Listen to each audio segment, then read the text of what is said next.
내키지 않는 상황에서도 순종할 때라는 말씀의 제목으로 은혜를 나누겠습니다. 제가 말씀을 준비하고 묵상하면서 그런 이제 마음이 들었어요. 아나니아는 어떤 마음이었을까? 이런 마음으로 제목도 정했는데요. 우리 함께 나누겠습니다. 다메섹으로 가던 사울을 만난 예수님이 사울에게 나타나셔서 당신이 바로 그가 핍박하던 성도와 교회가 믿는 부활하신 주님이라는 것까지 알려주시고, 그리고 너는 일어나 시내로 들어가라. 내가 행할 것을 내게 이를 자가 있느니라. 여기까지 말씀하십니다. 그리고 이제 다음 장면으로 넘어가는 거거든요. 근데 전능하신 하나님은 일하실 때에 사람의 의지와 상관없이 강권적으로 역사하실 때도 있다는 겁니다. 사실 사울은 예수님을 믿는 사람도 아니었습니다. 그런데 다메섹 도상의 분위기로 봐서는, 예수님이 사울을 만난 이 상황으로 봐서는 단순한 만남을 넘어서 그를 사명자로 부르시는 상황이라는 것을 우리가 알 수 있습니다. 사울이 주님을 인격적으로 만난 이후에 주를 위한 삶을 결단하거나 다짐한 것도 아닙니다. 그런데도 주님이 그를 부르십니다. 한편으로는 그런 생각이 들었습니다. 하나님이 오직 급하셨으면 그러셨을까? 이렇게 준비 안 되고 예수님을 정말 전 인격적으로 영접하지 않고 나중에 보니까 아직 세례도 안 받은 이 사람을 하나님이 만나주시고, 그러니까 우리 주님이 이 사람을 만나주시고 그를 불러주시고 그를 사용하시려고 하는 것, 하나님이 오직 급하셨으면 그러셨을까?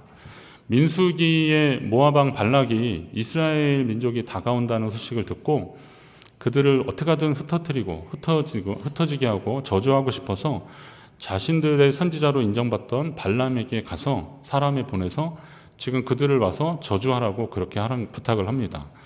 발람 선지자에게 그런 요청을 계속했는데 발람은 그래도 이스라엘 민족이 하나님의 보호하심과 인도하심 가운데 여기까지 온 것을 알았기 때문에 도저히 겁이 나서 못 가겠다고 합니다. 그랬더니 이 모압 왕 발락이 계속 요청을 하는 거죠.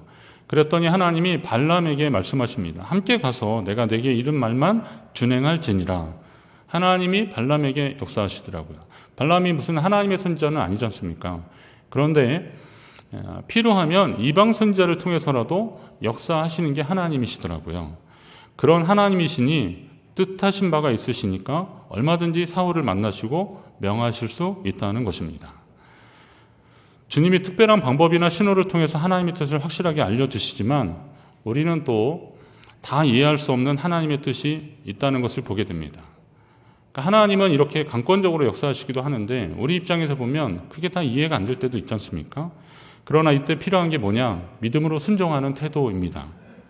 오늘은 우리가 내키지 않는 상황에서도 하나님께 순종했을 때, 하나님 앞에 순종할 때 하나님이 일하시는 모습을 함께 보려고 합니다. 결과는 하나님이 만드시기 때문에 그렇습니다. 우리 함께 따라하겠습니다. 결과는 하나님이 만드십니다. 믿음으로 순종할 때 결과는 하나님이 만드실 것입니다. 여러분이 그 하나님께 순종할 준비가 된 성도 되시기를 간절히 바랍니다.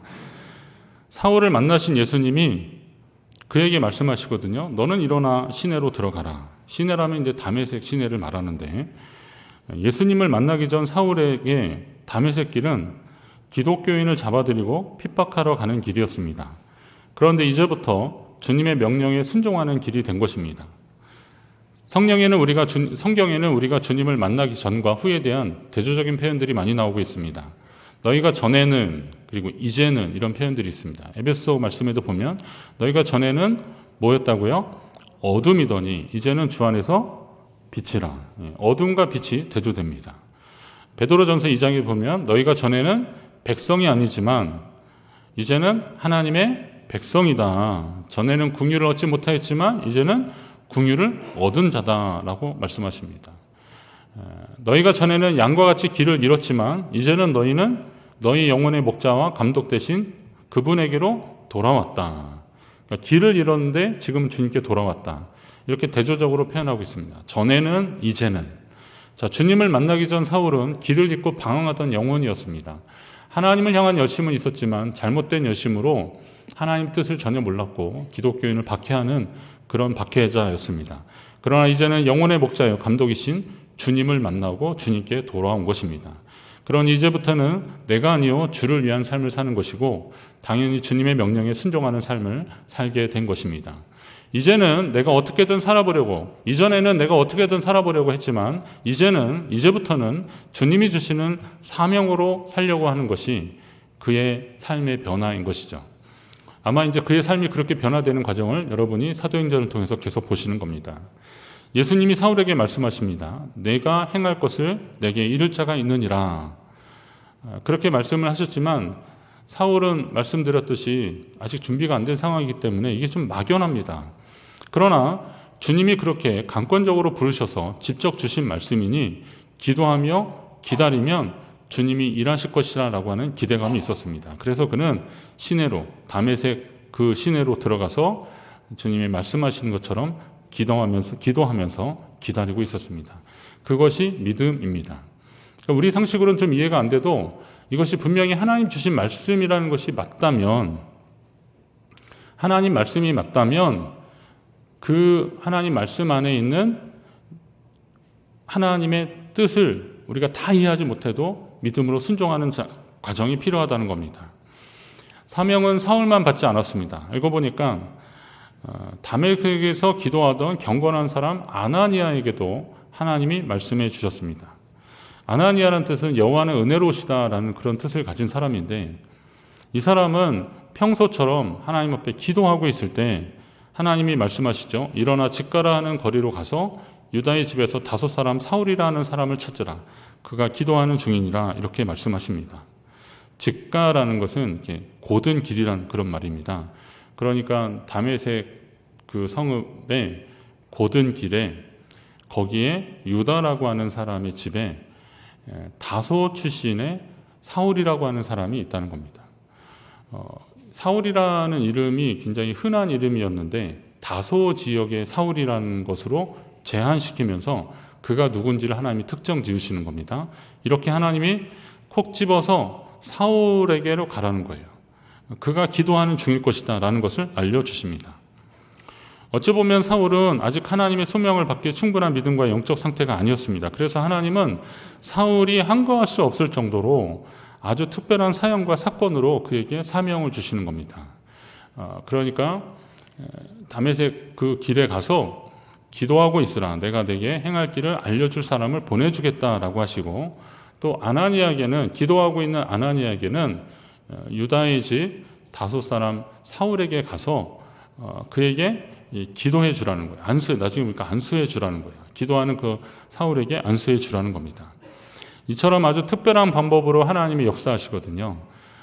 이유가 있겠죠. 아직 준비 안 된 사울에게 하나님이 이렇게 특별한 사연으로 일하시는 거 보면 이거 하나님이 하시는구나 라는 거죠. 정말 하나님이 일하시는 것을 우리가 보게 되는 겁니다. 어떤 그 아주 어려운 형편의 어느 목사님이 어디 지나가다가 우연히 저한테 연락을 주셨어요. 이 얘기를 들어보니까 그분이 평소에 어떤 사역을 하던 분인데 그 사역이 지금 하다 보니까 굉장히 어려운 상황에 직면했다는 겁니다. 제가 좀 잘 아는 분인데 말씀은 많이 들었지만 제가 직접적으로 어떤 도움을 줄 수 있는 상황은 아니었었는데 그런데 또 그 말씀을 듣고서 함께 기도하겠다라고 했는데요. 그런데 그 다음 주에 어떤 분이 오셔서 목사님, 제가 이만저만해서 하나님의 은혜를 주셨는데 뭔가 좀 주를 위해서 뭔가 하고 싶은 마음이 있는데요. 꼭 필요한 것에 이것이 좀 사용됐으면 좋겠습니다. 라고 헌금을 하시는 거예요. 여러분, 그러면 그 목사님하고 이분하고 서로 짰습니까? 진짜 짠 것 같은 거예요. 내가 가서 목사님한테 얘기할 테니까 당신이 가서 헌금하면 그거 나한테 올 것이다. 이렇게 짠 게 아니잖아요. 이상하더라고요. 근데 하나도 이상하진 않아요. 하나님이 섭리 안에서 보면 하나도 이상하지 않는데 어떻게 이렇게 기가 막힌 일들이 있을까? 하나님 계획하고 준비하시는 것이죠. 저는 그런 상황 속에서 하나님의 일하심을 보게 되는 건데, 오늘 지금 사울도 그런 거죠. 하나님이 내가 사람을 보낼 것이다. 내가 내게 행할 일을 알려줄 것이다. 라고 하는데 이 아나니아라는 사람을 보내주시는 거예요. 자, 이렇게 특별한 방법으로 하나님이 역사하실 때 어떤 사람을 통해서 하시겠습니까? 당연히 하나님께 순종하는 사람입니다. 이제 아나니아의 순종을 우리는 보게 될 건데요. 상식선에서 이해되고 마음의 동의가 되어야 움직이는 사람 말고, 물론 그런 사람도 하나님 사용하시겠죠. 그런데 더 궁극적으로 주님이 어떤 말씀을 하시더라도 아멘으로 순종하는 사람을 주님은 사용하시는 겁니다. 그러니까 사람이 무조건 말했다고 아멘하는 것이 아니라 주님이 감동으로 주시는 말씀에 아멘으로 순종하는 사람을 통해서 하나님이 일하시는 겁니다. 예루살렘으로 가시던 예수님이 맞은편 벳박의 마을로 가서 나귀 새끼 한 마리를 풀어오라고 제자들에게 명하십니다. 그리고 만약 누가 왜 나귀를 가져가냐고 하면 주가 쓰시겠다 하라라고 말하라고 하십니다. 가면서도 제자들은 이건 뭐 풀어오는 거 이건 도적질 같은데 이거 이래도 되는 거야. 그런데도 그냥 주님이 또 생각이 있으시겠지. 그리고 가는 거죠. 그래서 막 풀어오는데 진짜 주인이 당신들 뭔데 그거 가져가냐 그랬더니 주가 쓰시겠다고 합니다. 그랬더니 그럼 알았다고 그럽니다. 아니 이게 어떤 상황이 됩니까?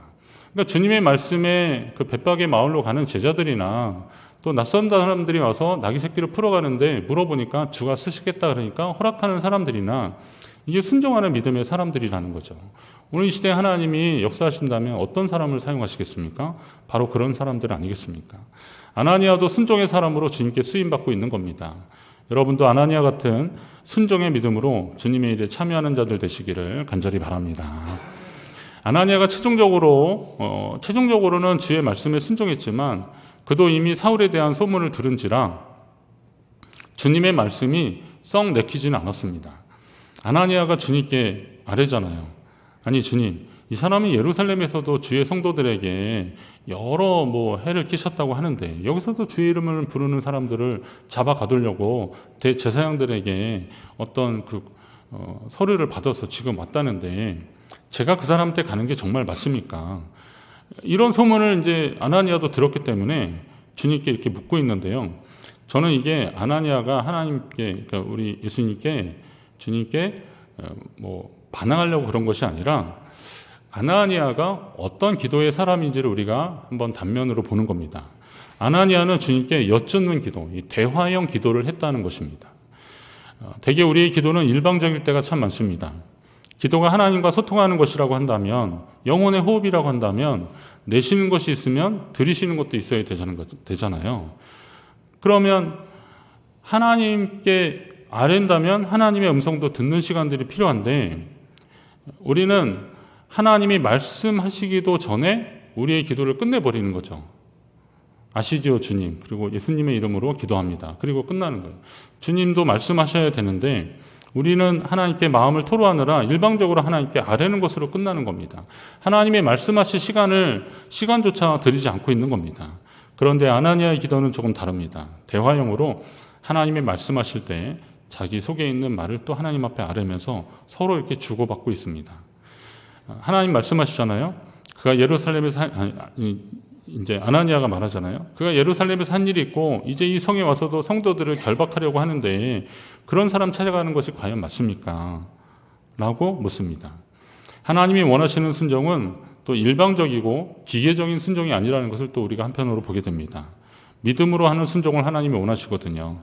근데 믿음으로 하는 순종은 뭐냐면 깊은 곳으로 가서 그물을 던지라라고 하는 주님의 말씀에 상황도 있죠. 우리가 밤이 맞도록 수고를 했지만 얻은 것이 없는데 그러나 주님이 말씀하시니까 한번 하겠습니다 라고 갔던 베드로 같은 사람, 이게 바로 이런 모든 상황과 형편들을 우리가 좀 이해는 안 되지만 그러나 그렇게 말씀하시는 분이 주님이시니 우리가 그렇게 따르겠습니다 라고 하는 이런 믿음의 순종이 여러 번 나오고 있습니다. 아람의 군대 장관 나하만이 나병에 걸려 고생하다가 엘리사의 소문을 듣고서 그에게까지 먼 데서 찾아왔습니다. 그런데 별다른 치료 대신에 요단강에 가서 7번 몸을 담그라는 겁니다. 몸을 씻으라는 거예요. 나하만 장군이 화가 났습니다. 다메섹에 있는 강들은 이스라엘의 모든 강물보다 더 맑고 깨끗하고 좋은데 내가 차라리 거기 가서 씻지, 내가 씻을 데가 없어서 이 별 볼 일 없는 요단에서 내 몸을 담궈야 되겠냐. 화가 나서 돌아가려고 하는데 신하들이 얘기하는 거죠. 하나님의 선지자가 이보다 더 큰 일을 하라 해도 하실 판인데 뭐 그 정도 못 하시겠냐. 한번 해보시죠 라고 하는 거죠. 나하만에게는 이렇게 옆에서 그런 이야기를 해주는 사람이 있다는 것도 복이더라고요. 만약에 그 장수 중에 누가 신하 중에서 저 엘리사 저거 아주 두면 안 되겠다. 우리야 여기까지 온 거 이 나라 한번 확 뒤집어 버리고 가자고 막 그렇게 나만 장군을 뒤집는 사람이 있었다면 아마 그는 이런 은혜를 경험하지 못했을 겁니다. 여러분 주변에서 어떤 말을 하는 사람들이 있는지를 잘 보십시오. 이왕이면 주님의 마음으로 함께 기도하고 주의 뜻을 구하는 사람들이 더 많아지시길 바랍니다. 여러분도 그런 성도 되시기를 간절히 바랍니다. 아나니아도 처음에 내키지 않았겠지만 주님이 이보다 더 큰 일을 하라 할 때도 할 텐데 사울 찾아가서 그에게 안수하라는 말씀을 못할 것도 없겠다는 생각으로 그래 이거 주님이 나한테 기도하는 가운데 주신 감동이니까 내가 해야겠다라고 찾아갑니다. 하나님의 역사는 사람의 기대와 생각대로 이루어지지 않을 때가 분명히 있습니다. 그러나 믿음의 사람들은 하나님이 하실 일에 대한 신뢰를 가지고 순종해야 되는 겁니다. 모세가 바로에게 가서 내 백성을 보내라 하라 그렇게 주님 말씀하실 때 그도 좀 이게 이래도 될까? 당신 누구냐라고 하면 제가 뭐라 그러겠습니까? 그가 듣지 않으면 어떻게 하겠습니까? 그러기도 했지만 그러나 하나님께 순종하면서 바로 앞에 담대하게 나갑니다. 중간에 다른 길로 갔지만 큰 성 니느웨에 가서 심판을 경고하라 라고 하는 주의 말씀에 요나가 순종하면서 니느웨까지 갑니다. 사마리아 성은 아수르에게 멸망당한 이후로 하도 이방인들이 많이 그쪽으로 이주했고 그래서 혈통적으로도 그렇고 그곳에는 하나님을 제대로 섬기는 사람이 없다는 인식 때문에 유대인들은 그 길로 가지도 않았는데 예수님을 만난 빌립이 주님의 음성을 듣는 거예요. 사마리아 가서 복음을 전하라는 겁니다. 주님 아시지 않습니까? 거기에 갔다가 제가 도를 맞지 않으면 다행일 텐데 제가 굳이 가야겠습니까? 라고 기도했을지도 몰라요. 그런데 그런 의구심도 있었지만 주님의 말씀이니까 믿고 가겠습니다 라고 했을 때 사마리아 성에 큰 복음의 역사가 일어난 줄 믿으시기 바랍니다. 자, 그들이 순종했을 때 하나님의 구원 역사가 어떤 구원의 역사가 일어났는지 여러분은 다 아실 것입니다. 직가라고 하는 곳에 사는 아까 말했죠. 그 고든 길 직가라고 하는 곳에 사는 유다의 집에 찾아가서 기도하고 있는 사울에게 안수하라고 하십니다. 솔직히 저는 이 대목 보면서 아나니아 심정이 그래요. 아니 사울을 좀 이렇게 용납하라는 것도 그러긴 한데 아나니아는 기도하는 사람이잖아요. 아마 이 정도 되면 다메섹에서 아나니아처럼 기도하는 사람 다 이렇게 소문 났을 겁니다. 그러면 예수님 만나고 회심한 사울이 와서 기도를 받아도 시원찮을 판인데 찾아가서 안수해 주라는 겁니다. 내키지 않는 일이 분명합니다. 그러나 하나님이 이미 그렇게 하기로 작정하신 겁니다. 그럼 어떻게 하셔야 돼요? 순종해야 되는 것 아닙니까? 제 아무리 덩치가 큰 항공모함이라도 앞에 등대가 있을 때 비키라고 할 수 없는 겁니다. 누가 비켜야 돼요? 내가 비켜야 되는 겁니다. 부산에 저쪽 밑으로 내려가면 이기대라고 하는 그 데가 있는데요. 거기 보면 그 우리나라에 무슨 그 미국 항공모함 들어온다 그러면 그리로 들어오거든요. 거기 가서 보면 그 방파제 안에 정말 큰 저희가 있는데 그 항공모함이 그쪽으로 이렇게 입항을 합니다.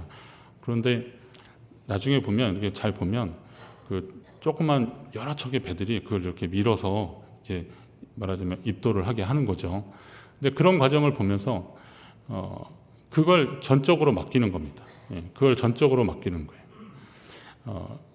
그때 제가 알았는데 영도나 이런 데도 보면 그 큰 외국에서 큰 배들이 오잖아요. 그러면 그 배들을 전문으로 이렇게 그 항구에 정착시키는 그런 분들이 또 따로 있더라고요. 이름이 있던데요. 하여튼 그런 분들이 그런 일들을 하고 있어요. 보니까. 근데 이 항공모함은 그런 사람들은 아닌데 하여튼 배로 이렇게 밀고 그래서 거기를 이렇게 딱 안착시키더라고요. 등대 보고 움직이라고 하지 않습니다. 등대 보고 저리 가라고 하지 않습니다. 말씀의 빛 대신 하나님은 등대와 같습니다. 말씀의 기준이잖아요. 그러니까 이제 생각이 바뀌고 행동이 바뀌어야 할 존재는 그 말씀을 믿음으로 받아들여야 할 성도라는 겁니다. 우리가 바뀌어야 되는 거죠. 내가 아무리 대단하고 내가 아무리 큰 은혜를 경험했다 하더라도 하나님의 말씀이 주어졌다면 우리는 거기에 순종하는 사람이 되어야 되는 거예요. 여러분이 주님의 말씀에 순종하는 성도 되시기를 간절히 바랍니다. 하나님이 아나니아를 통해서 사울에게 안수하라고 하시는 이유가 있겠죠. 분명히 있습니다. 우선은 선교적인 차원에서 말씀하고 계시는 겁니다. 하나님이 그러시잖아요. 이 사람은 내 이름으로 이방인과 임금들과 이스라엘 자손들에게 그 주의 이름을 전하기 위해서 택한 나의 그릇이라고 말씀하십니다. 주님의 이름을 전하기 위한, 이방인에게 주의 복음을 전하기 위한 나의 그릇이다. 하나님은 사울을 이방, 당시로 말하면 이제 유대 관점으로 보면 헬라와 로마 지역인데 여기에 복음을 전하기 위해서 준비하신 그릇이라는 겁니다. 사도행전 초반에 쓰임받았던 베드로와 요한 같은 사람을 가서 로마나 이런 헬라 지역에 가서 복음을 전하게 할 수도 있겠죠. 그들이 뭐 성령 충만하면서 능력을 행하는 것을 보면 그가 거기 가서도 통할 수는 있었을 것입니다. 그렇지만 생각해 보면 베드로와 요한 같은 사람은 갈릴리 출신이었기 때문에 그 사람들은 언어의 한계도 있었고 또 말하자면 이방 세계를 이해하는 그 사상 체계를 이해하는 데서도 조금 다른 거죠. 그러니까 하나님은 더 구체적인 이 사울과 같은 사람, 이 사람은 다소 출신이라고 했는데요. 이 다소는 어느 지역에 있냐면 터키가 이렇게 있으면 터키가 이스탄불 이렇게 그러니까 흑해 들어가는 보스포러스 해협 넘어 있는 이스탄불이 있고 그리고 이쪽 지역이 넓은 데 있지 않습니까? 근데 이쪽 지역의 남쪽으로 보면 있는 성읍입니다. 근데 이 성읍은 지금 말하면 이제 헬라 이방 지역이죠. 그리스 아테네에 있는 그쪽하고 또 이쪽 터키의 이스탄불 왼쪽으로 올라가는 그런 지역, 그리스 아테네 이런 지역은 고린도 지역이라고 하고, 그리고 이쪽은 이제 마케도니아 지역이라고 하는데, 이쪽에 우리가 알렉산더 대왕으로 유명한 이 헬라 제국이 있었습니다. 그런데 이게 로마 제국에 의해서 바뀌어 버리죠. 그래서 지금은 이제 로마 제국인데, 헬라가 워낙 철학이나 사상이나 이런 것들이 방대했고 또 유서 깊었기 때문에 로마가 힘으로 다 지배를 하고 있어도 그 당시로서는 세계 판세는 거의 헬라 영향권이 많이 있는 겁니다. 자, 그런 지역에서 태어났고 그리고 로마의 시민권을 가졌습니다. 로마의 시민권을 가졌다는 것은 이건 굉장한 특권입니다. 황제를 직접 아련할 수 있는 그런 권리를 가진 사람입니다. 그런데 이 사람이 유대인 베냐민 지파였고 바리새인이었고 율법을 능통한 사람이라고 했는데 그거는 그가 유대 민족이었기 때문에 가말리엘이라고 하는 랍비에게 가서 배운 것도 있고 그래서 그를 이제 전략적으로 그렇게 키운 거예요. 그 집안에서 아주 인물을 만들려고 그렇게 한 건데, 그런데 이 로마 시민권은 그냥 노력해서 얻을 수 있는 것이 아닙니다. 로마 시민권에 대해서 제가 예전에 논문 쓰면서 좀 자세히 봤더니 이런 거더라고요. 일단은 그 지역에서 정말 엄청 돈이 많아서 시민권을 돈으로 사는 경우도 있습니다. 사도 바울에게 어떤 백부장이 그러잖아요. 나는 돈 주고 사는데 너 이거 어떻게 해야 되는 거냐 막 그러잖아요. 그러니까 돈으로 주고 사는 방법도 있고, 그리고 그 로마가 그런 전쟁을 할 때 그 지역에서 아주 혁혁한 공을 세워서 그 공로를 인정받아서 황제가 특별히 시민권을 주는 경우입니다. 근데 아마 사도 바울은 그 둘째 경우였을 것이다. 그 집안 사람들이 그렇게 했을 것이다 라는 겁니다. 근데 이 로마 시민권을 가진 사람은 억울한 일을 당하거나 힘든 일이 있을 때, 재판을 받을 때, 송사를 당할 때 내가 황제 앞에 직접 가서 재판을 받겠다라고 청원을 하면 그대로 해주는, 로마까지 이어주는, 황제까지 이어주는 그런 특권을 가진 것이 로마 시민권자입니다. 그러니까 하나님이 이런 사울을 통해서 로마에까지 복음을 전하게 하시는 거죠. 그런 하나님의 계획이 있었기 때문에 하나님이 사울을 부르셨다는 겁니다. 그리고 아나니아를 사울에게 보내신 것은 또 사울의 입장에서 지금 자신이 겪고 있는 일이 우연한 일이 아니라는 것을, 하나님의 강권적인 역사하심이라는 것을 알려주기 위해서 그런 것이죠. 그러니까 이런 것 같아요. 요즘 한국 귀신 다 어디 갔다 그랬어요? 예전에 70년대, 80년대 한국에 교회 귀신 많았잖아요. 근데 다 어디 갔어요? 아니, 전 특정 국가를 뭐라 그런 건 아닌데 제가 가보니까 저 네팔 가 있더라고요. 네팔. 예, 방글라데시 가 있더라고요. 그래서 제가 선교사님한테 여기 왜 이럴까요? 그랬더니 하나님이 복음을 전하게 하시려고 이런 강권적인 역사를 보여주시는 것 같다는 거예요. 자기도 능력이 없는 줄 알았는데 그건 내 능력이 아니라 기도하는 가운데 하나님이 하시는 것이라는 것을 깨달았다는 거예요. 네팔에서 한 20년 사역한 어느 선교사님 하나 있었는데 기도하는데 귀신이 쫓겨가는 게 보이더라는 거예요. 막 사람들이 다 놀래고 그러더라는 겁니다. 제일 놀라운 건 자기래요. 사람들이 아니라 자기가 기도하는데 그런 역사가 일어나더라는 겁니다. 그래서 자기가 내가도 이거 가지고 아주 사람들을 놀래킨 역사를 하겠다라고 생각했는데 계속 사역을 하면서 하면 할수록 느끼는 게 뭐냐면 이 척박한 곳에 그리고 체계적으로 복음을 잘 듣지 못하는 사람들이 예수님을 단기간에 만났는데 그 사람들을 주님께로 바로 인도하는 데 있어서 효과적인 방법이 이런 성령 사역이라는 것을 알게 돼서 하나님이 그렇게 사용하시는구나라는 것을 깨달았다는 겁니다. 그 말을 듣고 보니까 맞더라고요. 한국교회도 그런 시기에 하나님이 그렇게 사용하신 겁니다. 지금도 하나님은 그런 일을 누군가를 통해서 분명히 하긴 하실 겁니다. 그런데 중요한 건 뭐냐면 하나님의 말씀을 잘 배우고 그리고 그 말씀을 분별할 수 있는 능력을 주시면서 우리의 믿음이 계속 성숙해져 가는 거죠. 그러니까 귀신도 그런 사이에 틈을 끼지 못하는 거예요. 그러면서 하나님이 지금까지 역사하고 계시는 겁니다. 자, 아나니아에게 이런 하나님의 강권적인 역사의 통로가 되게 하신 것은 사울이라고 하는 한 개인이 이런 일들을 통해서 하나님을 경험하고 하나님의 역사를 더 체험하게 하려고 하나님이 하시는 거다 이거죠. 생각해 보세요. 다메섹 시내로 들어가면 내가 행할 것을 내게 이룰 것이다. 이룰 자가 있을 것이다 라고 하셨는데 지금 하나님의 명령을 받고 아나니아라는 사람이 지금 찾아와서 그에게 기도하는 거예요. 자, 사울과 아나니아는 서로 평소에 모르던 사람입니다. 물론 사울의 소문을 아나니아가 듣기는 했기 때문에 아주 모르는 사람은 아니겠죠. 그러나 직접적으로 아는 관계는 아니잖아요. 저는 지금 윤석열 대통령 잘 아는데 그분은 저 잘 모르잖아요. 예, 잘 모르는 게 아니라 아예 모를 겁니다. 그렇게 될 거잖아요. 그런 관계지 않습니까? 그런데 하나님이 이 두 사람을 만나게 하심으로 인하여서 하나님의 역사를 만들어 가시는 거죠. 그 말씀대로 이루어지는 것을 사울이 경험하면서 하나님의 섭리를 다시 깨닫게 되는 계기를 만들어 주신 겁니다. 이걸 우연이라고 말하는 사람들이 있죠. 사람들은 어쩌다 이런 표현들을 많이 합니다. 내가 어쩌다가 우연히 어떻게 하다 보니까 그렇게 됐다라고 이야기를 합니다. 그러나 성도는 하나님의 계획과 섭리라는 표현을 우리가 잘 생각해 보셔야 됩니다. 세상에서는 막연한 우연을 찾는 것보다 하나님의 섭리를 인정하고 믿고 따르는 것이 훨씬 더 은혜롭고 복된 삶을 살 수 있습니다. 여러분 어쩌다 하는 인생을 사시겠습니까? 아니면 하나님의 계획과 뜻 가운데 있는 삶을 사시겠습니까? 오늘 여러분이 이곳에 있는 것도 하나님의 뜻과 섭리가 있음을 믿으시기 바랍니다. 하나님이 이곳에 있게 하신 겁니다. 하나님이 우리를 만나게 하신 겁니다. 오늘 이렇게 성가대 같이 옆에서 찬양하고 예배하는 분들도 하나님이 맺어주신 거예요.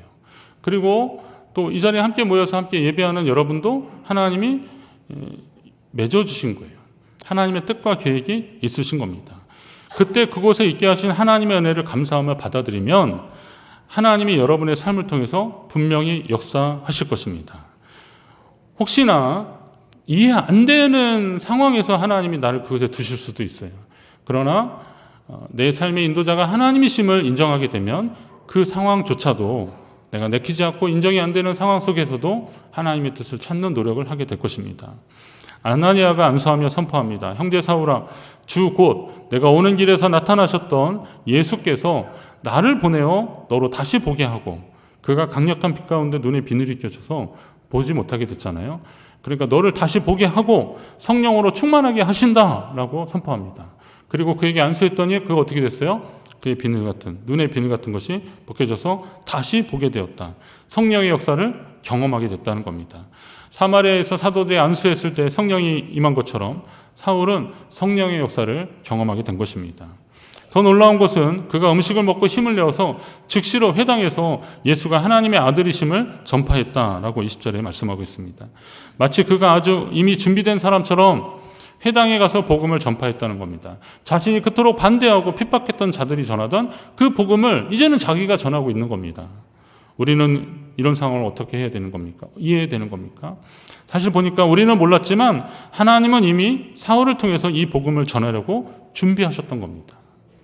다만 우리가 그걸 몰랐기 때문에 그렇지, 하나님은 이미 사울을 통해서 그 복음을 전하게 하시려고 일찍부터 다소에서 태어나게 하셨고, 또 이런저런 사건을 통해서 하나님은 그 모든 상황들을 이용하시려고 하시는 거죠. 그러니까 우리한테 일어나는 모든 일들이 다 하나님의 뜻이다라고 아주 그냥 단순하고 획일적이고 그리고 환원적으로 다 생각하는 것도 사실은 다 옳지는 않습니다. 왜냐하면 우리의 죄로 일어나는 결과들도 있기 때문에, 우리의 실수와 잘못을 일어나는 일들도 있기 때문에 그런 거는 좀 차지하고요. 근데 중요한 거는 그런 현상 속에서, 그러한 일들 속에서 우리가 하나님의 뜻을 찾으려고 노력할 때 하나님이 거기서 역사하시는 방법들이 있다는 겁니다.